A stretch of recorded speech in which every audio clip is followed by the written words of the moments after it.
What's going on, everybody? BobbyFi and Eric Sheets-Haver. We're going to be talking through this golf slate, which we're still, not sure. The thing is, it has to play because they kind of need to figure out who's in the FedEx in the next stage.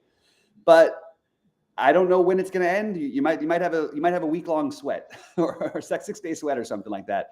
But it's an interesting field. I actually think this tournament's a little bit interesting because it's obviously not the best players, not top heavy, but it is interesting to try and pick out who we even like to win this kind of a thing. So it'll be an interesting test here. Sheets, do you have any overall thoughts? I know that you said on the last thing that you were just getting ready for it, so you hadn't gotten there yet. I just ran initial projections, so that's really what you're gonna get from me. And there are a couple of guys that kind of stand out here in the lower ranges that we can that I'll be able to recommend.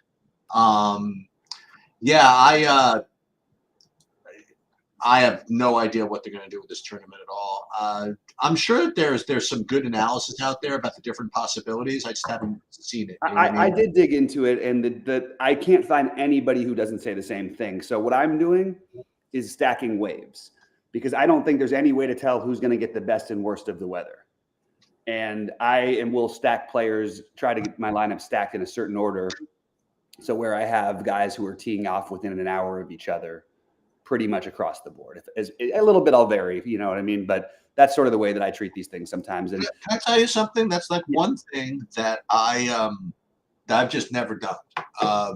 Not because I think it's a bad idea, just because I just don't. I say don't know how to do it, but like it's just I just don't. Maybe that's the best way to describe it. I don't know how to do it in a way that makes me feel comfortable. Right. So what do? You make like groups that like, or do you give them like projection bumps? Or you just literally like force in guys that are playing against each other? So on hand builds, it's not easy, it's tedious, but you sort of end up with an idea of who's going where. So like in my 555, I'll play guys on that, or I guess the 200, whatever I'm playing. But in terms of how to program it into the thing, I believe there's a way to do it. I haven't figured out exactly how to do it yet. So what I would normally do is I used to build 75 lineups if I was playing the $5, and then when I whittled down, I would whittle down more towards that, and then for anything above $5, I would make sure to really stack the groups. I'm willing to have some variance with it, otherwise, because I don't think it's guaranteed that the groups are going to have an advantage, or which one it is. We really don't know. So I'm really just treating it like, okay, well, if I'm going to end up playing Billy Horschel and whatever, and Cam Young, I'll play the other guys in that time frame. But within like a DraftKings interface, it doesn't say when they're even teeing off. Like, where do you get that from? I go to the PGA.com and they show all the tee times, PGAtour.com. And you just kind of, that's a lot of work. It's a lot of work. It's stuff to put into it. But look, I mean, it's a way of. Some places I think it's more necessary. This week it may not end up being, because it may just be everybody gets screwed at the same time, or not screwed, but doesn't play at the same time, and then they just go back to the normal stuff. But yeah, it's just something I've been messing around with, and it's done very well for me and so far this season in golf. I know supposedly that's how the best players play, especially like Showdown and stuff. We're doing it Showdown by accident, even, because a lot of the time, especially if there's there's going to be wind in the afternoon, just 20 miles an hour wind in the afternoon and 2 miles an hour in the morning, the projections will reflect that. Yeah, that's what I'm saying. I'm just kind of naive. I just kind of think that all that stuff is just kind of baked in. But I guess the purpose of stacking, like if it's the same idea that if one guy gets benefited, then the other guy will get benefited. Okay. Yeah. Well, maybe you could do checklists as we go through some of these guys, like give a little insight of who's playing near each other or something. Yeah, I'm still trying to get it all down myself. I know I have my strategy down, but I'm still I don't have it to the point where I have everything memorized yet. But I will keep up a side thing. Well, we shouldn't have to memorize it, right? So like you said, we should probably just. Well, it's kind of hard because there's 170 people, and I'm trying to try and remember where each person is if we talk about the ranges. So you know what I mean? Like if I'm playing, for example, like Denny McCarthy, if I have any, like if I'm playing Rio Hisatsune or Mav McNeely or Justin Suh, play Denny McCarthy in those lineups. Play the other guy, those other ones in those lineups. Play Nate Lashley, because they're all in the same time frame. Victor Perez, Højgaard, and Gracerman, who I'm interested in all of, are all playing at the same time as well. So like just things like that. And it's I don't have it all figured out yet, but I will try to highlight it as much as I possibly can. So it's boy, it's just a regular, good old, well, regular with respect to the way the structure is. It's full cut, like the whole like. I feel like you haven't had one of those in a while, but again, we don't know how many rounds it's actually going to play. Yeah.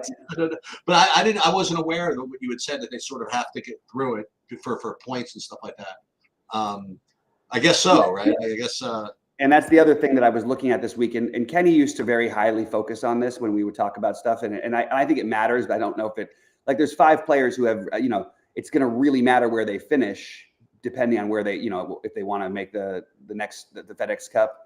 Like, for example, Nick Dunlap is, I believe he's at number 65 and the top 70 make the FedEx Cup. So, that's one that has some serious motivation. And also I throw that in where the guys who have motivation matter. Victor Perez, even coming off of the Olympics thing, like it matters for him. I'll highlight the other ones that are the most important: Shane Lowry, Lucas Glover, I already mentioned, I think, and Jordan Spieth. So all those guys have more to play for because they're just hanging around that next FedEx Cup shot. So they're trying to play their next way in. And the reason I partly think it matters more this week with this rain and everything is that the guys who are already in, if they aren't doing well, I do think you will see some WDs. Yeah, on the other hand, when it comes to showdown, as we get later into the rounds, if we play all the rounds, you could say that if, let's say, a guy is kind of safe, and it's like three ahead of the wherever he needs to be, that's probably more inclined to not play him in showdown. Correct. Exactly right. Yes. Yeah, because they'll be less aggressive trying for birdies and things like that. Where if there are guys that are just off of it, they'll probably be a little more aggressive. Exactly. Yeah, that's the way I look at it anyway. So I did. I went through and I ran some stuff and I thought about like the guys I really want to be heavy on, and I guess we could start off going tier by tier here. The interesting thing is, as usual, like we have these guys at the top who really aren't that much different than the guys just beneath them, and at the same time, you're going to be able to get them in very easily at their prices. So it's going to lead to like maybe one of the highest owned golfers we've seen all year in Sung Jae Im this week. Really? I mean, Sabersim has him at 47% owned. I have a 25. Okay.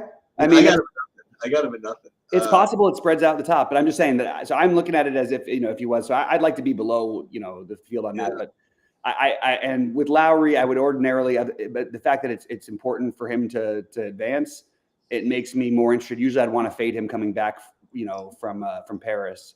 But my favorite in this range is Billy Horschel, and I like Sungjae just raw points wise, the next best, or I guess the best actually. But I will definitely be underweight. Well, I probably will even be underweight the 25%, to be honest with you. But so Horschel is my top one here, and I will have exposure to all 4 of these guys. Well, in the someone's got to win category, and with the disclaimer that my absorption of the projections is has been a grand total of 12 minutes so far. Yeah. I actually have Horschel just completely off the board with respect to the other 10. The other 3. This is like just initial look. I actually have Sungjae at the top, and then a little bit, and then some mid range guys next, and then Lowry and Siwoo Kim and Horschel much lower. And again, I haven't. Usually, what happens is I run the projections and then I spend like a couple an hour or so at least like testing them a little bit to see what they look like. I literally haven't done that. I just ran them. So take all this with a grain of salt. So right now, Im, then Lowry, then Siwoo. Yep. So all right. Well, hey, look, it's nice to be different right off the bat. We oddly enough, though, we were all in agreement yesterday with the baseball stuff a lot of the ways, and you won a bunch of money and I didn't. No, I'm just kidding. But at the end of the day, like the guy, I played Milwaukee. At the end. But that's Milwaukee was my 3rd or 4th highest owned stat. That's true, and I paired the monster. I paired them with your favorite one, with the Houston. Yeah. Oh no, Houston was my favorite the day before, but yeah, but I got you. Okay. All right, so sliding down here in the 9K range, I'll just go quickly. Let's track it this way. So I'm going to just put in Kim and Horschel because I'll, for now, put our top 2 from each one. and then we'll circle back with the contest a little bit later. Yeah, I got you. Okay, so the 9K range I like better than the 10K range. I will be significantly overweight. There's my three favorites by far. I love Cam Young this week. I'm a little biased towards Cam Young because I do think that, you know, he gave away the tournament. He still hasn't won one on the PGA Tour. He's come in second like 7 million times. I think that in this field, I actually think he's the best golfer with the most upside. He is not, you know, look, he's not going to get a great crazy amount of ownership. So he's my favorite. And Davis Thompson is my second favorite. And then Akshay. And I like all three a ton. I think it's a really good way to start a build. And it's pretty easy to get in some low-end owned pieces later on. But those are my three favorites by far. Okay, so we haven't talked about this before, right? And again, I haven't like or dislike or whatever. I want to show you actually like my initial run here. So like for me, like Cameron Young is like almost unplayable. It's awesome. No, but that's fine. It's good. No, it's great. You know, and then I have the top guy is actually Brian Harmon at 9,300. And then I do have Davis Thompson next, followed by Boccia. So I think if we wanted to split the difference here, I would think that, you know, if you were going to just be like, let me just tell a quick story. Like when I first started absorbing content and like playing stuff, you know, without before I knew how to do projections or anything, is I would look at the guys that I respect, and then I would say, okay, whose opinion? How do I manage these opinions? I would probably just, if I were you guys, just go with Thompson and Akshay, because because Bobby and I have the least amount of controversy on those two. Like we both like Thompson and we both like Akshay. What about ownership here? Let me see. All these guys that you mentioned look pretty owned, except the guy you mentioned first, Cameron Young. So that probably overtakes the others, you know, as far as ranking them. So all of this is a good way of saying, you know, it's golf and we have no idea. But I happen to like Boccia and I happen to like Davis Thompson as well. Yeah, and just for what it's worth, like I'll throw it out there. This is 1 week where I might actually play a little Spieth also, just because he needs to have a chance to get there. And I feel like, look, he's got the wrist injury. He's already decided to put it off till after the season. You know, he's competitive. He's going to try and do whatever he can. Now it's been terrible, but I am going to take a little bit of a gamble on him as well. I think that the more I look at this, I don't know if I need to play anybody in the 10K range personally. But all right, under 9K, 8 to 9 sheets. What do you like here? Yeah, all right. So I have two guys that really, really rate highly for me overall, and in this range specifically. And they're guys that I've been playing like a lot, like literally every week that they've been eligible. Like Aaron Rai, I don't think he played did he play in the Olympics? Probably. Did he? I don't know that. But I played him like every other week. And he looks really, really good. And then the guy I played literally every day in the Olympics, and you did too, I guess, the end of the Bezadenhout. So, yeah, the Bezadenhout, you know, letdown from the Olympics. But, you know, to have a letdown, you have to have done something, I guess. Right. All he did, well, I mean, he was fine. I mean, he got us into the money in the signature hole, right? Not too bad. Yeah, no, he was solid. Yeah. I think he might have been on the winning lineup when I think he was. I think he was second in that 555. I think. The showdown. So I like those two a lot. And Aaron Rai, I am going to be one of probably a billion people that like Aaron Rai. I think. I think so too. Yeah, I'm looking at him at 19% ownership. I think that could be higher. We'll see. I mean, there are guys in the 7K range that people are kind of don't mind playing either. But we'll see. I like Rai. I like Bezadenhout. I think both of them are going to be owned. But that they show up pretty strongly for me. Yeah. So I've got I have Rai as I'll eat the chalk a little bit on Rai. I like Cam Davis a little bit here. Ooh, and I think that this, again, the more I look at this, I like more pieces in these ranges than I do, I think, the 10K. So like, and then I like Højgaard. If we're going to play guys after the Olympics and not worry, like in Bezadenhout's case, when he's going to be 23% owned, Højgaard's a better golfer than Bezadenhout is by a good amount. Now, what does that mean for this week? What is all this? I don't know.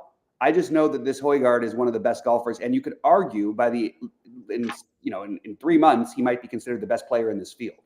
I really like the Højgaard thing, and I like Matt McNeely Those are my main ones. I also think it's logical to stay ahead on guys like Luke Clanton when everybody jumps off and when he's low owned, because he's been really popular and he's been great. I think that everybody jumping off this week just kept me a little bit interested in him. So those are the guys I'm playing in this range the most. All right, down 7,500 to 75 to 79 sheets. Yep. So I have one guy, actually two, who rate really highly for me. One from the bottom up. So Steven Yeager is the second one, and I have him pretty tamely owned here at 7%, at least for now. And then Kurt Kitsuyama would be my favorite at 7,900. He's looking to be. I mean, I don't know. He looks like 11% for now, but I have to test all these. But this right is a now, big one also, the Kitayama, because he needs to finish in the top 28 to advance to the FedEx Cup. Oh, is that right? Okay. That's a big one for him. Yeah. Yeah. So I'm listen. I'm down with that motivation. Although the only thing I would say is that at 7,900, that's okay, because if he was like 7K and needed to like go crazy, right, I wouldn't play him, because like 7K guys, I just kind of need to make the cut, Yeah. But 7,900, you do need upside from him anyway. So I like it. So Kitsuyama and Yeager are my favorite for 75 to 79. Yep. I've got Kitayama as my highest owned in this range as well. Oh, nice. And followed by and this is ownership. So there's two other ones that I love, and I love Denny McCarthy. I love Taylor Moore. That's partly ownership based, and well, actually three other. And I love Nick Dunlap at like no ownership. Another one that needs to have a good tournament to get in. I think this is the type of tournament he can be competitive in. So those, I mean, all those guys, and then the last one that I just want to be ahead of the field on is Poston. Oh, I guess Poston and Mitchell. And then I'm basically just not even playing anybody else in this range because I'm very high on those guys. Yeah, I am worried about this Olympic hangover for guys who struggle like in round one if there is some weather stuff. So trying not to play them when they don't have the motivation that the other guys might.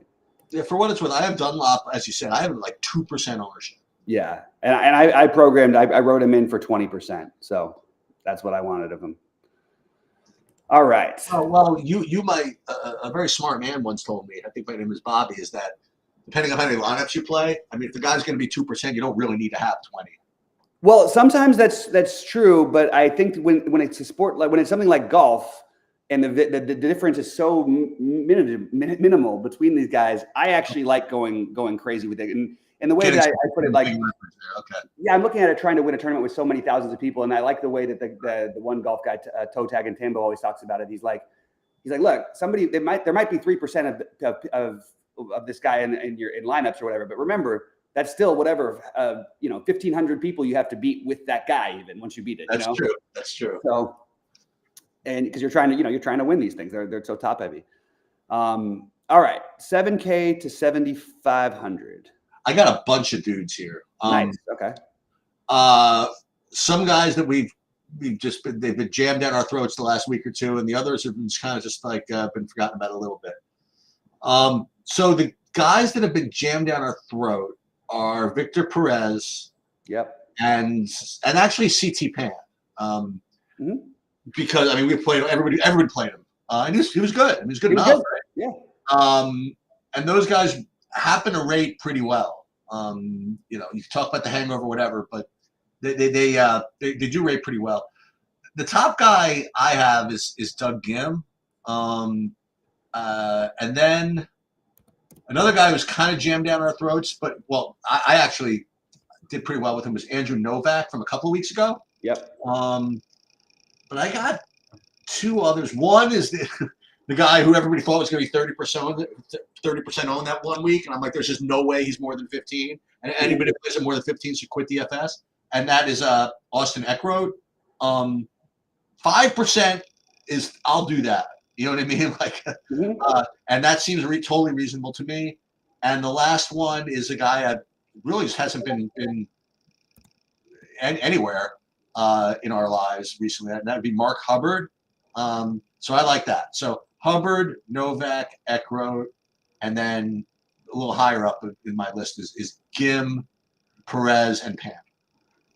Yeah, I think there's a number of guys that to consider here for sure.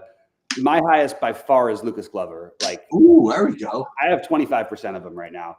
I don't know if everybody knows this. First of all, he's motivated. He needs to win to make the FedEx thing, or he needs to finish in the top, I think, 20 something. Lucas Glover is also won this tournament last year. Like, it's not like he can't do it. So I like the Lucas Glover thing. I have some Gim, but I'm below the field. I have some Perez, but I'm probably with the field. I will be overweight Mark Hubbard, and I will be overweight Webb Simpson, narratives or whatever, all these things about him playing there. I guess his wife's going to be on the bag this week. That's kind of weird. Are you serious? That didn't encourage me. That's what I read right before I came on, but like I didn't investigate it much. And then you get into I have some of the Eckroad and some of the Andrew Putnam, another one who needs to do well to get in there. It's kind of weird. I feel like, what's funny is I know this is going to cost me when I say this, but like the guy who used to kill me the most, and I feel like every week he sort of like ends up in like a lot of the winning lineups, is Grillo, and no one's playing him this week. So he's one I'm just considering whether to go back to. But those are my main guys. So here's an interesting question as we talk about the under 7Ks, and this question kind of permeates not just golf or not even just DFS, but other types of markets and things like that. So with respect to the guys under 7K, here's my little speech. So I really don't. I have like one guy who's rated. I have like 31st in my list, and that's usually where the guys kind of show up, like a top rated 77Ks, and then I have another guy I'll give you, and then maybe a couple. So like here's kind of the philosophy is that I don't like anybody under the 7Ks really, but I know that one of them or maybe two are going to be in the winning lineups. You know what I mean? Like it's just the way it is, as you pointed out to me like years ago. Mm-hmm. You may not like them, but they're always in the winning lineup, like always. So the question is if you know they're going to be in the winning lineup, should you play them? You know what I mean? Even if you don't like them, or because you can't tell which of them are going to be in the winning lineups and you don't like them, you should just throw them out. I'm warming up to the idea slowly but surely of just kind of I don't want to say forcing them in, but doing everything in your power to make sure they're in without forcing them in. It's like just because it just happens just so frequently that to spread out a little bit with these guys, just if you're going to play the signature hole, you don't need it. You know what I mean? You need it if you like them, but you don't need it if you don't like them. I'm talking about when you don't like them. But in these sand traps and whatever, I think you're going to have to try it. So with that said, here are my 6Ks. Nick Taylor, Ben Coles, and then I'll give you two more. Thorbjorn Olsen and Ben Silverman. Yeah. So okay, that all works. I don't have any like outstanding take here about these guys this week. Okay. I just have little bits of some of them, and I'm gonna let SaberSim even decide some of it for me. The thing that I want to point out that I'm noticing where the ownership discrepancy is between yours and Goldie's, which I trust more than SaberSim's to be closer to be accurate in this case, because SaberSim is basically has everybody, like doesn't have like anybody under 7K owned at all, basically. So just for what it's worth, and that's to me the reason you play these guys is because the low ownership. It almost just like, and also like would it surprise anybody if Ben Coles was finished second again? No, you know what I mean. And speaking of which, Ben Coles is one of my favorites. My favorite by far is going to be no surprise. You hear me say him all the time, and he's done very well for me. And that's Carson Young, and little Davis Riley, little Dylan Wu, little Joseph Bramlett. Not huge ownerships of anybody. I'll just for sentimental sake, I'll take 2% of Patton Kazire. The one who sort of showed up, and I heard the only one who really people mentioned that I actually was kind of interested. I was like, oh, that's kind of interesting. Was Norlander. I don't really know where that came from, but I heard his name mentioned at least once. It feels like a couple times to me, and just thought I'd throw it out there. I don't really know I'm not really doing much with it myself, but yeah, it's really hard for me to find ones that like I think, oh, okay, that one makes the most sense, or this one makes it. I really don't have a Vincent Norman, maybe get a little bit of that. Nothing outside of Carson Young though, and what's his name that I'm way above on. Carson Young I have 15% of, And Lee Hodges, I've got 7%. Nick Taylor's like the logical play, but I'm a little worried about him coming off the Olympics. He's like a guy I would think, you could see him withdrawing in a certain situation here. Is he in the thing because he won the tournament or no? Coles and Young. No, Nick Taylor. Oh, Nick Taylor. Yeah, he's in already. I'm pretty sure. Okay. Yeah. I mean, yeah, he can't not be. I don't think. But Coles, and Carson Young are to be totally blunt. They're both in my big buy-in right now. So I'm definitely going to be getting different. I'm probably going to end up changing that and having just one because it still seems like too much variance. But that's what I've got. So with that said, Sheets, I think we need to play the game.